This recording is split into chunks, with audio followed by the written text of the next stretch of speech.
कृष्णाय नमः।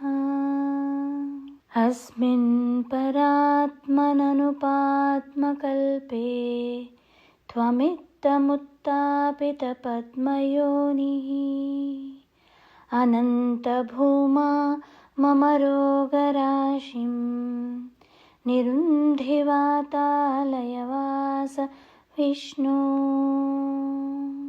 దీని అర్థం ఏంటంటే, ఓ పరమాత్మ, ఈ పాద్మకల్పంలో బ్రహ్మదేవుడిని నీ నాభికమలం నుండి సృష్టించినవాడా, అపరిమితమైన మహిమలు కల ఓ విష్ణుమూర్తి, గురువాయూరులో కొలువై ఉన్న ఓ స్వామి, నా అన్ని రోగాలని పూర్తిగా నివారించు, నా సమస్త వ్యాధులను బాధలను తొలగించు. ఈ శ్లోకం నారాయణీయం అనే మహాగ్రంథం నుండి గ్రహింపబడింది.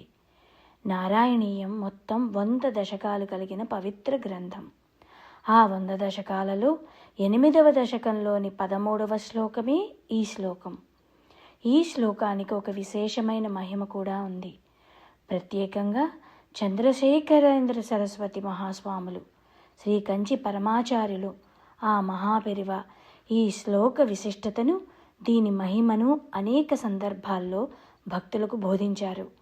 మహాపెరివ వారు ఈ శ్లోకాన్ని భక్తిభావంతో పారాయణం చేస్తే శరీర రోగాలే కాదు, మనసుకు సంబంధించిన కష్టాలు, ఆందోళనలు, బాధలు కూడా తొలగుతాయని ఉపదేశించారు.